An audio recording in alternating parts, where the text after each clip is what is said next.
오늘 주신 말씀은 고린도후서 3장 12절로 18절입니다. 고린도후서 3장 12절부터 18절까지 말씀을 교독하도록 하겠습니다. 제가 먼저 12절을 공독합니다. 우리가 이같이 소망이 있으므로 담대히 말하노니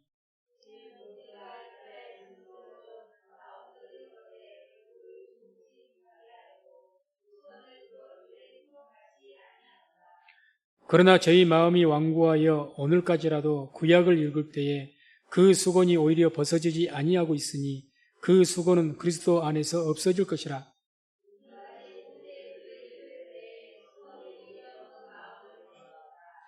그러나 언제든지 주께로 돌아가면 그 수건이 벗어지리라.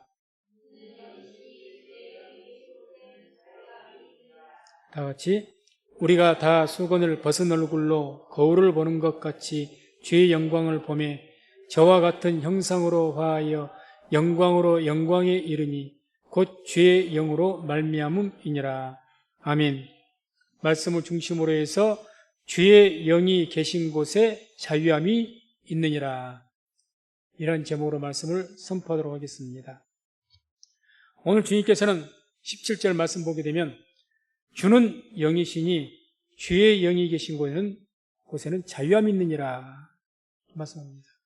주의 영이 계신 곳에 자유함이 있다. 이 자유라는 말, 이 말은 성경 원어적인 본뜻은 어떤 묶임에서 풀려나는 것을 의미합니다. 묶였던 것 상태에서 풀려나는 것. 그러면 이제 오늘 이런 말씀 주실 때 우리가 뭐가 전제가 됩니까? 뭔가에 지금 현재는 묶여 있다는 거죠. 묶여 있다가 주의 영이 임하시면 너희에게 그 묶인 것이 풀려나고 자유하게 될 것이다. 이런 말씀을 주고 계신 겁니다. 그럼 오늘 말씀을 통해서 주님께서 우리가 무엇에 묶여 있다고 지금 말씀하시는 것인가? 뭔가에 지금 묶여 있는 거예요.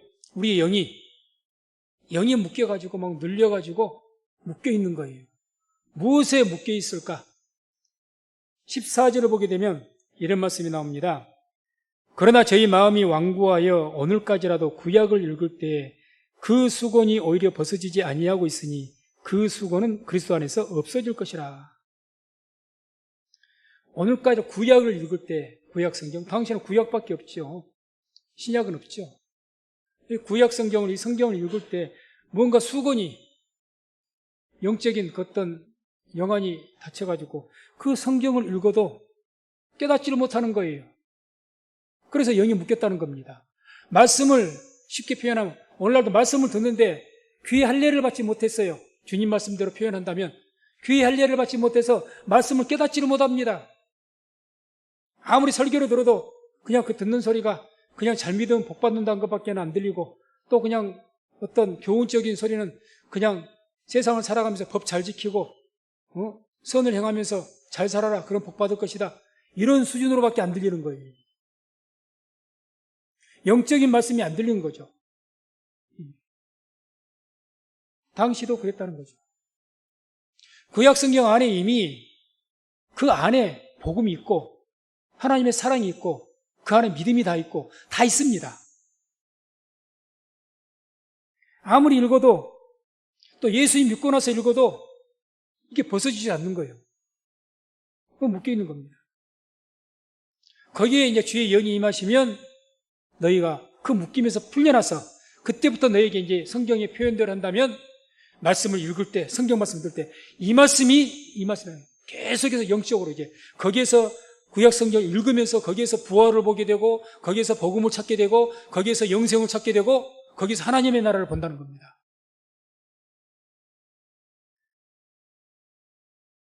이렇게 우리가 수건이 덮여 있으면 지금까지도 고린도후서 이 고린도 교회 성도들이 다 예수 믿는 분들이니까 우리와 같이 주님 영접하고 그런데도 불구하고 수건이 덮여서 지금도 귀에가 할례를 받지 못해서 귀에 뭐 마개가 씌워져 갖고 도무지 진짜 들어야 될 소리를 못 듣는 거예요. 그냥 설교를 하면 막 우스갯소리로 예화하면 그거는 그냥 딱 박혀갖고 막 어디서든지 그런 말 들었다고 막 하는데 기억이 남는데 진짜 들어야 될 소리는 못 듣는 거예요. 또. 재밌는 소리만 쏙쏙 들어요. 그런 걸 볼 때마다 저 같은 목회자들은 정말 가슴을 칠 만큼 답답한 거죠. 분명히 지어냈는데 엉뚱한 소리를 하니까 그냥 가슴을 치는 거예요. 내가 뭘 저랬지? 이게 아닌데. 그런데 이 고린도 교회가 그랬다는 겁니다. 수건이 덮여서. 그래서 우리가 그러면 이 수건이 대체 뭘 의미하는 것인가? 우리가 말씀 통해서 좀 깨달아야 될 것입니다. 이 수건을 13절에 이렇게 표현을 합니다. 13절 보면 우리는 모세가 이스라엘 자손들로 장차 없어질 것에 결국을 주목지 못하게 하려고 수건을 그 얼굴에 쓴 것 같이 아니하노라. 한마디로 이 모세 얼굴에 이제 출애굽기 34장에 나온 이야기입니다. 모세가 시내산에 올라가서 하나님 만나고 거기서 율법을 받지 않습니까? 40일간 금식하고 그래서 백성들에게 내려오는데 얼굴에 하나님 만났기 때문에 얼굴에 광채가 나는 거예요. 그러니까 이제 이 모세가 거기 얼굴에 수건을 덮었습니다. 왜? 이스라엘 못 보게. 왜 이스라엘 백성들이 지금 들어야 될 거 뭘 들어야 됩니까? 하나님 주신 말씀을 들어야 되는데 지금 얼굴에 막 광채가 대단한 광채하고 천사 같은 광채가 나니까 거기에 쏠려가지고 말씀에 관심을 못 갖고 그 헛된 거 장차 없어질 영광이라고 하죠. 표현에. 장차 없어질 영광. 이스라엘 자손들로 장차 없어질 것에 결국을 주목지 못하게 하려. 그 광채, 요즘 같으면 기적, 환상봤다, 뭐 됐다, 뭐 이런 것들, 뭐 영적인 그런 것들, 내가 뭘 봤네, 뭐 장차 없어질 것들. 그런 것들 주목해서 정작 들어야 될 말씀을 못 듣게 되니까 그걸 못하게 하기 위해서 이스라엘에 나갈 때는 항상 수건을 얼굴에다 둘러쓰고 그거 보지 못하게. 그래, 말씀만 듣게끔 했다는 이야기죠. 그래서 고린도후서 3장 7절에 또 이런 말씀이 나옵니다. 돌에 써서 색이 죽게 하는 의문의 직분도 영광이 있어 이스라엘 자손들이 모세의 얼굴에 없어질 영광을 인하여 그 얼굴을 주목하지 못하였거든. 그래서 수건이라는 게 뭐냐? 그래서 왜 이 수건 이야기가 나오냐? 그 수건을 덮은 이유는 헛되질 영광 보지 못하게 하기 위해서 덮은 겁니다. 이게 이제 구약시대는 모세가 좋은 뜻으로 한 거죠. 왜? 이걸 보지 못하게 하고 뭘 하게 하기 위해입니까? 백성들이 하나님의 율법의 말씀을 듣게 하기 위해서. 이게 좋은 의도로 수건을 쓴 거예요, 머리에. 그런데 이것이 유대인들에게 계속 모세가 얼굴 그 쓴 것에 대해서 하나 종교 의식처럼, 전통처럼 내려온 겁니다. 그래서 얼굴에 쓰지 않지만 머리에 탁 두른 거예요. 그렇게 그 뭘 의미로 두르겠습니까? 아, 나는 세상의 영광 바라보지 않아. 난 항상 하나님의 말씀에 내가 항상 그 하나님 말씀에 집중하고 영적인 하나님 나라를 바라본 사람이지 세상 영광 바라본 사람이 이런 것들을 표현하기 위해서 머리에 딱 씁니다. 데모하려고 쓴 것이 아니고. 그래서 에스겔서 13장 18절 21절 우리 같이 말씀을 한번 합독합니다. 이르기를 주 여호와의 말씀에 사람의 영혼을 사냥하고자 하여 방석을 모든 팔뚝에 꿰어 매고 수건을 키가 큰 자나 작은 자의 머리를 위하여 만드는 부녀들에게 화 있을진저 너희가 어찌하여 내 백성의 영혼을 사냥하면서 자기를 위하여 영혼을 살리려 하느냐. 또 너희 수건을 찢고 내 백성을 너희 손에서 건지고 다시는 너희 손에 사냥물이 되지 않게 하리니 너희가 나를 여호와인 줄 알리라. 아멘. 무슨 말씀인가 하면 이 수건을 당시의 유대인들이 외식으로 나는 신앙이 세속적인 신앙이 아니야. 나는 하나님만 바라보는 사람이야. 하나님 말씀 바라보고 세상의 부귀영화 아니야. 그걸 표현하기 위해서 그런 거룩한 성도인 것을 표현하기 위해서 거룩한 제사장인 걸 표현하기 위해서 머리에 썼다는 거죠.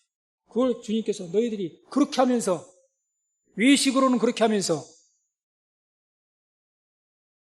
정작 외식 하나님의 나라를 바라본 거면 세상적인 욕망 속에서 사람을 속이고 괴롭히고 세상에서 더 쾌락을 즐기려고 그렇게 하니 주님께서 노하신 겁니다. 그렇게 내가 너희들 그 수건 찢어버리고 너희들 치겠다는 얘기죠. 유대인들에게는 그 하나님 앞에 외식으로 뭐 머리에 하나님 말씀을 넣어가지고 머리에다 붙이기도 하고요. 거룩함을 드러내기 위해서 장식이 많습니다. 호화롭습니다. 뭐 얘기 끝에다가 수를 이렇게 길게 달아서 뭔가 하나님의 자기의 말씀을 이렇게 깊이 묵상한 것처럼 길면 길수록 하나님 말씀을 더 많이 한다는 그런 것들을 자랑하면서 주렁주렁 달고 다니면서 그러면서 거룩한 척 했던 거예요. 거기에 하나님께 진노하신 거죠. 진노하신 거죠. 그런 수건이 뭘 의미하느냐? 외식을 의미한단 말입니다. 외식. 그 외식적인 신앙이 너희들 지금도 성경을 읽을 때 외식적인 신앙이 때문에 너희가 깨닫지 못한다는 거죠. 지금도. 예수님 당시도 바리새인 사두개인들 외식된 신앙 때문에 얼마나 주님께 진노하십니까? 그들 때문에 복음이 막히거든요. 그 외식된 신앙 때문에. 그래서 이 외식된 모세 때는 수건을 두른 이유가 있어요. 우리 모세는 뭘 위해서? 자기 얼굴에 그 신비한 영광, 그걸 사람들이 보게 되고 그걸 어떤 것에 그냥 마음이 쏠리니까 그거 못 보게 하고 하나님 말씀 듣게 하기 위해서 했는데 이게 거꾸로 되어버린 거예요. 정작 그런 것을 자기들의 신앙을 자랑하기 위해서, 나는 그런 척하기 위해서 쓰는 도구가 되어버린 겁니다. 그런 외식된 신앙이 결국 너희가 아무리 성경을 읽어도 말씀을 들어도 내가 그렇게 깨닫지 못한 것이다.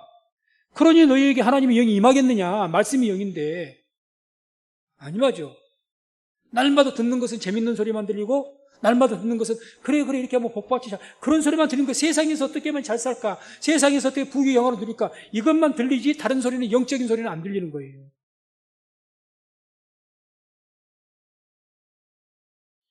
그래서 15절 보면 오늘까지 모세의 글을 읽을 때 수건이 오히려 그 마음을 덮었도다. 지금까지도 그 수건이 너희들의 마음을 덮어버렸다는 겁니다. 마음. 얼굴을 덮은 것이 아니고 마음을 덮어버렸다. 이 덮었다는 의미가 성경 또 그 본뜻은 의미가 있습니다. 눕다라는 뜻을 갖고 있어요. 또는 묻었다. 땅에 묻었다. 무슨 뜻이죠? 덮었다는 것이 죽었다는 이야기입니다. 죽었다. 너희들의 마음이 죽었다는 겁니다. 그 외식된 그 수건이 아직도 너희에게 있어가지고 외식된 신앙 속에 살아가니까 지금도 이 고린도 교회 성도들에게 하는 이야기예요. 고린도 교회. 우리가 아는 것처럼 고린도 교회에 얼마나 문제가 많았습니까? 제가 언제 한번 설교하면서 말씀드렸을 겁니다. 13가지인가 있었다고. 가장 문제가 많았던 교회. 사도 바울이 1년 반 동안 거기에서 그냥 매일같이 성경을 가르쳐주면서 세워놨던 고린도 교회가 타락을 해가지고 그런 교회가 됐어요. 너희들의 너희들의 영이 죽었다는 심령이 죽어버렸다는 겁니다. 외식된 신앙을 자꾸 가지고 있으니까. 외식된 신앙. 우리가 하나님 앞에 이렇게 예배를 드리고 말씀을 읽고 기도하고 이게 다 누구를 향해야 됩니까? 오직 하나님만을 향해야 될 줄로 믿습니다.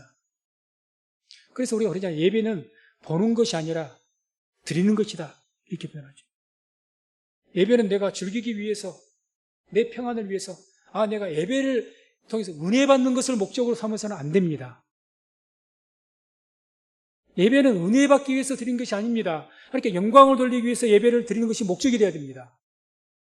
하나님에게 영광을 돌리기 위해서 예배를 드리다 보니 내려오는 것이 은혜가 되어야 된다. 이렇게 되는 것이 맞죠. 은혜만이 목적이다 이렇게 되다 보니까 은혜가 안 돼.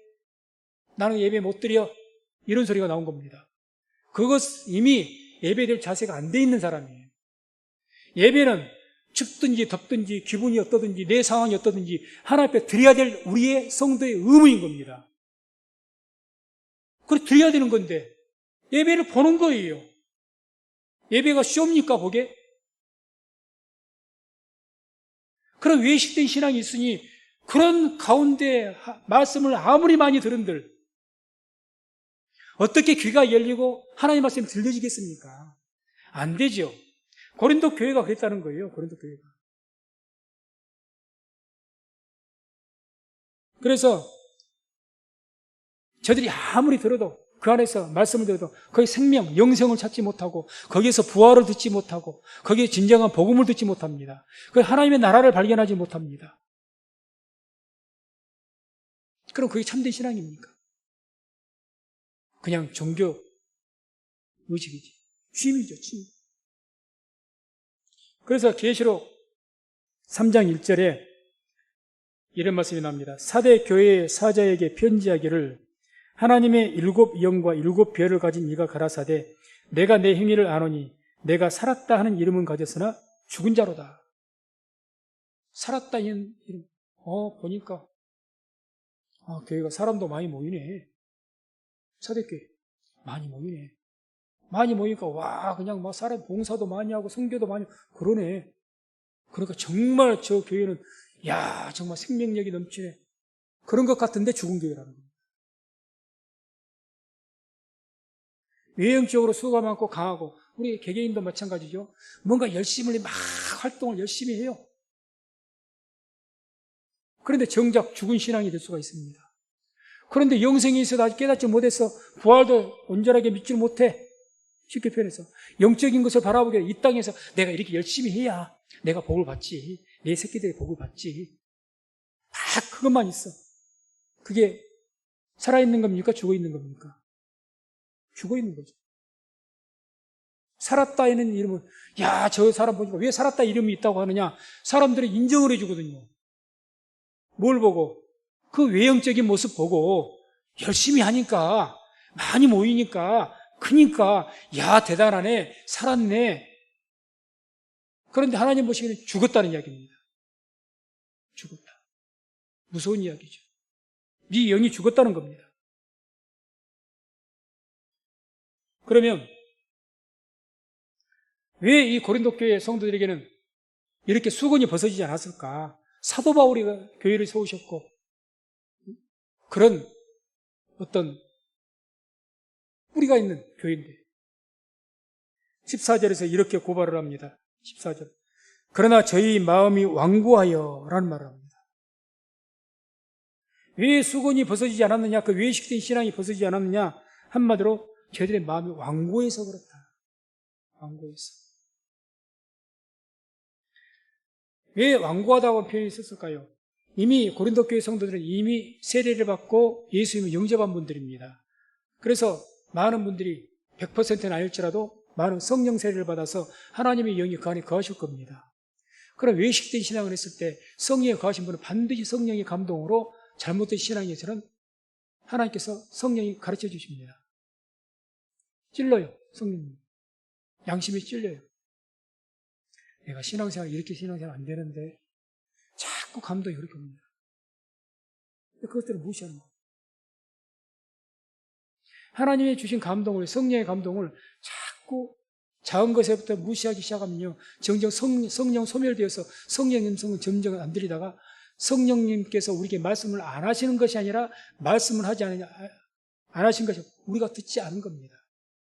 완고해져서. 우리가 그러지 않습니까? 주변에서 내게 권면을 해줘요. 다른 믿음의 선배들. 집사님, 성도님, 신앙생활 그렇게 하지 마시라고. 기도하시라. 권면하고 충고하는데 듣기 기분 좋게 그것은 아니죠. 어쨌든 해줘요. 그럼 처음에는 그래, 맞아, 저분 말이 맞아. 야, 그래야지. 그러다가도 몇 번 계속해서 그걸 회개하지 않고 오래 가면요, 이제 완고해집니다. 완고해져. 그래서 이 완고하단 말이 돌같이 되다 딱딱해지다는 뜻이에요. 신앙의 양심이 돌같이 딱딱해진 거예요. 급하게집니다.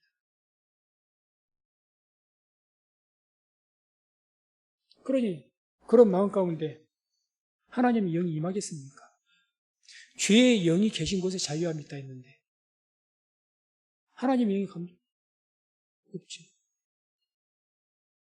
감동을 줘도 이미 깨닫지를 못하죠.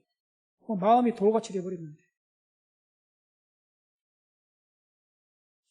그런 결과가 바로 고린도 교회에 여러 가지 문제를 만들어낸 겁니다.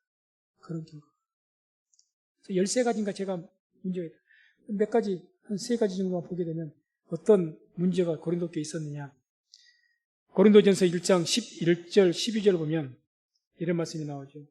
내 형제들아 근로의 지편으로서 너희에게 대한 말이 내게 들리니 곧 너희 가운데 분쟁이 있다는 것이라. 이는 다름이 아니라 너희가 각각 이르되 나는 바울에게, 나는 아볼로에게, 나는 게바에게, 나는 그리스도에게 속한 자라는 것이. 한 교회 무려 4개 파. 4개 파.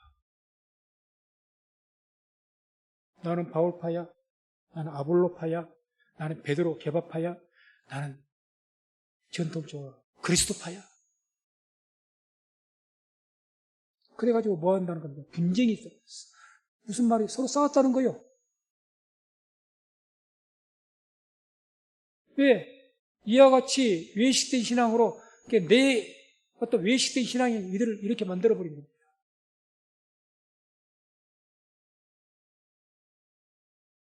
예배는 이렇게 드려야 되는 거야. 이런 형식 딱 자기들끼리. 우리 개밥파는 이렇게 우리 사도 베드로의 말씀을 통해서 이렇게 예배를 드려야 되고 이런 순서로 드려야 되고 예를 든다면요. 우리는 바울파야. 예배를 뭐 그렇게 돼요. 자유하게 무슨 순서가 있어. 막 그냥 꼭 신앙 고백부터 하고 그렇게 해야 되나? 이렇게 되는 것이 그러지. 이게 더 신령한 것이지. 저희들 싸우고. 또 어떤 문제가 있었느냐? 고린도전서 4장 3절 4절 보게 되면 너희에게나 다른 사람에게나 판단받는 것이 내게는 매우 작은 일이라. 나도 나를 판단치 아니하오니 내가 자체가 아무것도 깨닫지 못하나 그러나 이를 인하여 의롭다함을 얻지 못하느냐라. 다만 나를 판단하실 이는 주시니라. 무슨 말씀이냐? 이 고린도 교회 성도들이 사도 바울을 비판하고 판단하는 겁니다. 판단한 거예요. 바울, 사도에 대해서 이렇고 저렇고. 그리고 그 말을 듣고 너희에게나 다른 사람 판단만 내게나 매우 작은 일이다. 당신들이 그러더니 말더니 나는 하나님의 종으로 내 일을 할 뿐이다. 그 이야기죠. 나도 나를 판단하지 않는다. 그러죠. 오직 판단할 분 하나님 외에는 없다. 이들이 어떻게 판단을 했는가 하면 고린도 후서 10장 10절에 이런 말씀이 나옵니다. 저희 말은 이제 고린도 교회 성도들이에요. 저희 말이 그 편지들은 고린도 전서 후서 이거도 말하 그 편지들은 중하고 힘이 있으나 그 몸으로 대할 때는 약하고 말이 시원치 않다. 누가요? 바울이. 사도 바울이. 그 보냈던 고린도 전서 편지 그 말은 참 중하고 은혜가 되고 그런데 막상 만나봤다 별 볼 일 없네. 말도 시원치 않고 말씀을 잘 못하셨든지 어쨌든지 또 외모도 그랬겠죠. 바울이 가시가 있었지 않습니까? 바울이 가시. 그것을 사도가 어떤 분은 곱추였다, 어떤 분은 눈 안질이어서 못 봤다, 어떤 분은 다른 어떤 큰 사람한테 알아볼 수 있는 흉측한 어떤 장애가 있었다. 여러 추측만 합니다. 어쨌든 그러다 보니까 사도 바울이 호화롭게 좋은 얼굴, 유대인들 같이 무슨 그렇게 하고 다니는 분입니까? 보니까 볼품이었거든. 볼품이. 사도 바울, 추상한지 어쩐지 추상하겠죠. 대부분 사도 바울 대머리로 그려놓으셨대요. 대부분. 초라하고. 나이도 좀 젊으니 참 보자고 말하는 것도 보니까 그런 좀 읽을만 하더니 이 양반 보니까 별 볼 일 없네. 이랬다는 거죠. 그 판단은 거예요. 왜? 마음이 강팍됐어. 말씀을 통해서 그들이 복음을 들었더라면 이렇게 못하죠. 그럴 수가 없죠. 또 고린도전서 8장 1절 2절 보게 되면 이런 말씀이 나오죠. 우상의 제물에 대하여는 우리가 다 지식이 있는 줄을 아나 지식은 교만하게 하며 사랑은 덕을 세우나니 만일 누구든지 무엇을 아는 줄로 생각하면 아직도 마땅히 할 것을 알지 못하는 것이요. 뭔가 자기가 우상의 제물에 대해서 좀 초신자가 못 모르고 그걸 먹었던 모양이죠. 그랬더니 우상이 그 부정한 것을 먹었다고 정죄하고 판단하고 난리가 난 거예요. 교회가. 그러니까 바울이 그러잖아요. 이 우상의 제물이, 이 제물이, 이걸 내가 먹은들 내 양심이 더러워지느냐? 내가 외적인 거 먹은 것은 다 내 뒤로 배설될 뿐이다. 소화되고. 우리를 더럽게 한 것은 너희 안에서 나온 것이 너희들을 더럽게 한다. 더러운 말, 불신의 말, 그런 것들 더럽게 하지. 음식이 우리를 더럽게 하느냐? 그렇지 않습니까? 그런데 이제 율법적인 학식은 있는 거예요. 부정한 음식이 뭐고, 돼지고기 먹으면 안 되고, 뭐 먹으면 안 되고, 뭐 먹으면 안 되고, 뭐는 부정하고, 뭐는 정결하고, 이걸 안다는 거지. 그러니까 그러면 이제 정죄하는 거예요. 당신 뭐 그런 거 부정한 거 만지면 안 돼. 당신 왜 이방인하고 사겨? 성경이 그러지 말라고 했잖아. 판단하고 정죄하고. 그런데 거기 날마다 싸우고 있는 거예요. 그것 때문에. 자기들끼리. 네가 올려, 내가 올려 하는 거죠. 기가 막힐 일이죠. 그렇게 개척했던 그 목사님이시니, 사도니, 얼마나 그 소식을 들을 때마다 안타깝겠습니까? 그러고 나서는 만일 누구든지 무엇을 아는 줄로 생각하면, 너희들 안다고 하는데, 그렇게 너희가 말하는데, 마땅히 알 것은 너희들이 지금 알지 못한다. 정말 알아야 될 것은 모르고, 그러면서 아는 것처럼 이야기하는 거예요. 뭘 너희가 아는지를 못한다. 그러니까 비판이라고 판단하는 거죠. 자기에게 있는 들보는 못 보고 남에게 티만 빼려고 그러는 거예요.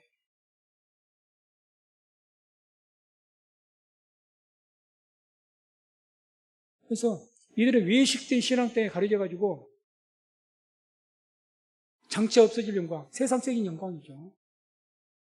그 외식된 신앙에만 이렇게 갇혀있기 때문에 저 영혼은 보이지 않는 하나님의 나라의 영광에 대해서는 알지 못한 겁니다. 정작 우리가 뭘 알아야 됩니까? 이 세상에서의 영광보다 뭘 더 잘 알아야 됩니까? 보이지 않는 저 영원한 하나님의 나라를 확실하게 볼 수 있어야 될 줄로 믿습니다. 그게 참된 신앙이잖아요. 근데 그거는 몰라. 그건 제대로 믿었어. 그런 말씀에 별로 관심이 없어. 쉽게 말해 영적인 말씀에는 관심이 없어. 세상적인 영광에 대한 말씀은 대단히 관심이 있어. 그게 고린도 교회였고 그 결과가 성경에 기록된 것 같이 한마디로 표현 난장판이죠. 교회가 난장판. 그래서 이런 가운데서 우리가 자유함 얻으려면 어떻게 해야 되냐? 한마디로 자유함 얻으려면 그 전제가 뭐가 됩니까? 하나님의 영이 임해야 된다고 하잖아요. 주의 영이. 성령이 임하셔야 되는 거예요. 성령이 임하셔야 돼. 이렇게 강팍해 갖고 주들이 싸우고 있는데 성령이 거기 임합니까? 그 교회에? 어떻게 그런 곳에 임해요? 거룩한 영이신데 그 죄악 속에서 시기, 질투, 분쟁 가운데 가득해 갖고 있는데 마음의 독한 시기로 자기 이 교회를 세우고 자기들에게 말씀을 가르쳤던 그 사도조차 막 비방하고 판단하고 뭐 외모가 어쩌니 뭐가 어쩌니 말이 시원치 않니 이러는 그 심령에 무슨 하나님의 영이 임합니까? 임할 수가 없죠. 그러니까 그 말씀하신 거죠. 주의 영이 임하신 곳에 자유함이 있어야 된다. 우리가 자유함 어디 있느냐? 하나님이 임한 곳에 있다. 그래서 오늘 성령 강림주일입니다. 우리 성민순복음교회 하나님의 영이 임하시고 성령으로 충만케 되어서 온전한 자유함을 누릴 수 있는 은혜와 복이 있기를 주의 이름으로 축원을 드립니다. 이런 자유함을 얻으려면 한마디로 이제 수건이 벗어지려면 우리가 잘못된 수건들이 있는데 16절, 17절이 답을 줍니다. 16절, 17절 그러나 언제든지 주께로 돌아가면 그 수건이 벗어지리라. 주는 영이시니 주의 영이 계신 곳에는 자유함이 있느니라. 그러니까 어떻게 하면 수건이 벗어지고 어떻게 하면 주의 영이 임하신다고요? 주께로 돌아가면 언제든지 주께로 돌아간단 말이 무슨 말입니까? 회개하라는 이야기 아닙니까? 회개하라는 거죠. 너희가 언제든지 회개만 하면 그 수건은 벗어진다. 회개해라. 외식된 신앙 회개해라. 그러면 벗어진다.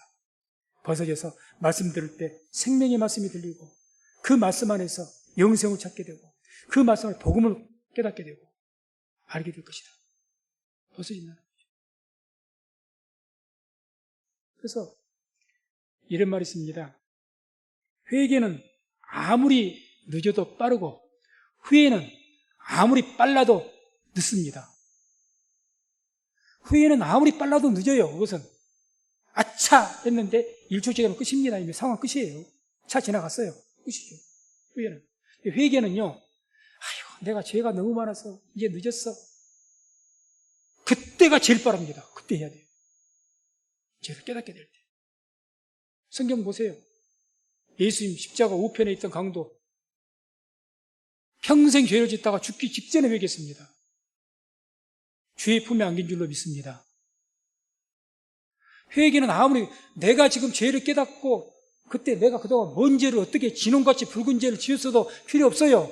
회개하면 그걸로 끝입니다. 회개하면 됩니다. 회개를 해야 주의 영이 임하신 줄로 믿습니다. 이번 우리 여리고 그 성령 대망의 첫째 날 제목이었습니다. 회개해야.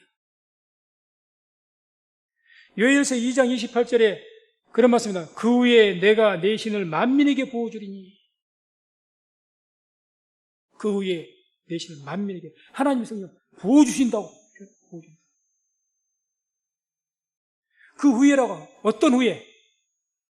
회개한 후에를 말합니다. 너희가 옷을 찢지 않고 마음을 찢어서 회개하면 그 후에 내가 만민에게 신을 보여주겠다는 겁니다. 우리가 하나님의 성령 강림주일입니다. 성령 충만 힘써서 모여서 기도하고 뭐 하기 위해서 기도하고 성령 대망회로 갔습니까? 회개를 해야죠. 회개하면서 주님, 내가 그동안 잘못 살아온 거 있다면 이 시간 회개하기를 원합니다. 나의 이 죄악들을 다 벗어버리기 위해서 하나님의 성령을 부어주셔서 내 심령이 깨끗하게 하시고 다시 하나님으로 충만해서 살아가게 해달라고 막 몸부림치면서 기도해야죠. 옷을 찢는 것이 아니라 마음을 찢어야죠. 가슴을 치면서 내 죄악이 발견될 때마다 내 얼굴이 뜨거워져야 되고 내 죄악이 발견될 때마다 내 자신에 대한 안타까움 때문에 가슴을 쳐야 되는 겁니다. 그렇게 마음을 찢는 거죠. 입으로만 주여 주여 밖으로 소리가 안 나와도 한나와 같이 마음속으로 깊은 기도, 그냥 숨죽이는 기도를 할지라도 정말 저 마음속에 우러나온 회개를, 그런 기도, 그게 마음을 찢는 기도인 겁니다. 회개. 그런 회개가 있어야 그 후에 약속하신 것이 만민에게, 그런 모든 자들에게, 누구든지 만민에게, 이방인이든지 뭐 그전에 어떤 죄를, 살인죄를 지었든지 어떤 자들이든지 회개만 하면 그 이야기죠. 부어주신다는 거죠.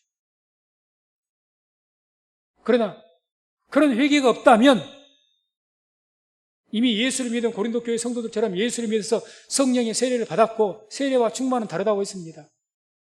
성령 세례 받아서 믿어요. 그렇다 할지라도 그가 살아가면서 또 죄를 짓고 강팍한 가운데 또 이 고린도 교회 성도들 같이 그렇게 산다면 성령 충만은 없습니다. 항상 내 안에 성령께서 소멸되고 근심하시고 그냥 말할 수 없는 탄식으로, 말할 수 없는 탄식으로 마땅히 기도해야 될 것이 뭘 기도해야 될지도 모르고 뭘 바라야 될지 뭘 그러고 모르고 저렇게 살고 있으니 얼마나 답답해. 말할 수 없는 탄식으로 우리를 위해서 기도한다고 그러겠어요. 그래서 우리가 뭘 회개해야 되느냐? 고린도 교회 성도들에게 뭐가 회개겠어야 되냐? 세상 영광을 바라보지 않고 외식적인 눈에 보이는 그냥 장차 없어질 영광들, 그것만 바라보고 그냥 막 열심히 되고 그것만 바라보고 신앙생활했던 그 신앙에서 돌아서는 거. 뭘 바라보라는 겁니까? 영원한 하나님 나라를 보라는 거죠. 보이지 않는 세계, 그 영원한 하나님 나라를 보고 부활과 영생 바라보고 살아가는 그런 삶을 사는 것이 회개의 열매인 줄로 믿습니다. 그게 회개에 합당한 열매입니다. 그래야 하나님의 성신이 부어지게 될 줄로 믿습니다. 그래서 이와 같이 하나님의 영이 계신 곳에, 하나님의 영이 부어주신 곳에 자유함이 있는데, 그 자유함이 어떤 자유함인가? 누가복음 4장 18절 19절의 말씀을 같이 합독합니다.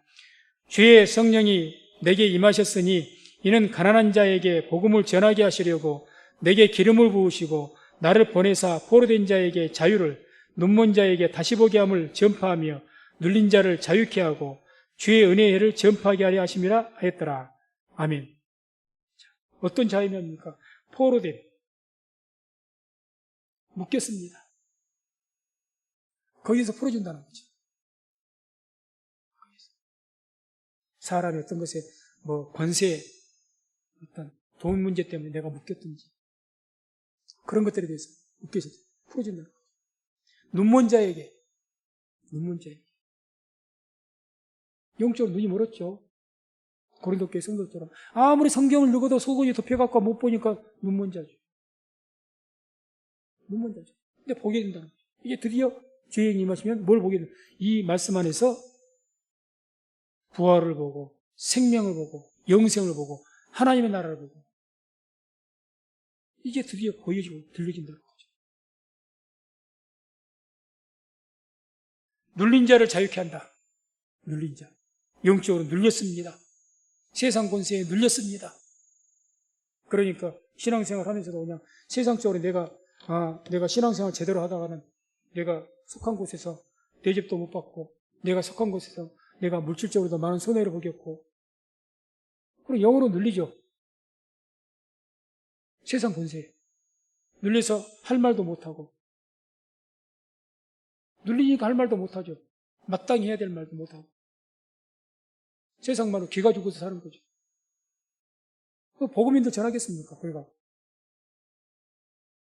예수 믿으라는 말이 입이 열려야 나오죠. 그러니까 세상적 권세에 눌리면 어떤 줄 아십니까? 내가 좀 물질이 없고 가난하고 그러면 복음도 못 전해. 내가 요모냥 욕걸로 내가 어떻게 누구에게 복음을 전하고 눌려서 그럽니다. 하나님의 영이 임해서 성령 충만하면요 병이 들었든지 가난했든지 소용없습니다. 자기 영이 충만하니까 막 예수 믿으라고 그래요. 조영기 목사님이 옛날에 그러셨다잖아요. 천막교회 처음 시작할 때 가서 복음 전할게 하도 예수 믿고 예수 믿으면 복 받는다고 해서 따라왔더니 그분이 권사님까지 되셨다고 그러는데 뭐라고 딱 천막교를 보고 딸딸딸 오자마자 배꼽을 잡고 웃더래요. 당신이나 잘 살아라고. 당신이나. 세상적인 권세에 눌리면 영이 눌리면요 복음 못 전합니다. 나보다 세상적 권세가 높은데 저 사람에게 어떻게 복음을 전해요? 내가 가난한데 내가 병들이 이렇게 약해갖고 아무 무능한데 나같이 못난 사람이 뭔 복음을 전해요? 눌려있는 거죠. 그런데 하나님의 충만하면 자신감이 회복되고 어떤 상황에서든지 내가 병들어 죽는 지경에 갈지라도 누구에게든지 복음, 예수를 믿으라고 할 겁니다. 그렇게 되죠. 이게 사도 바울이 성경 말씀에 그런 말씀 있잖아요. 내가 지금 여러 가지 많은 고난을 받는데 이런 고난 받는 것들 그런 것 외에는 다 여러분들이 나와 같이 되기를 원한다고 그러죠. 나와 같이. 사도 바울은 장가도 못 가셨어요. 평생 나그네 삶을 살 복음을 전하다가 가난하게 사셨습니다. 자기와 같이 돼요. 자기와 같이. 나를 본받으래. 손가락질 일이죠. 아이고 뭐 자기 병도 못 고치면서 뭐 자기를 본받으래. 성령 충만하지 않으면 그런 말 못합니다. 그래서 우리가 하나님의 영이 임하고 성령 충만해야 죄와 속박에서 완전히 자유함을 얻습니다. 그 자유함이 있어야 우리가 살아가면서 믿음의 자신감도 회복하게 되고 또 우리의 삶도 그렇게 충만하게 살 때 죄의 저주와 사탄마귀가 떠나가고 죄의 속박에서 풀려나는 자유함을 얻게 되는 은혜가 있을 줄로 믿습니다. 그래서 회개 없이는 성령의 임재하심도 없습니다. 간절하게 우리 자신들 위해서 기도하시고 회개하시고 하나님의 성령 충만을 입어서 하나님께 영광 돌리는 승리하는 우리 모든 성민교회 성도님 다 되시기를 주의 이름으로 축원을 드립니다.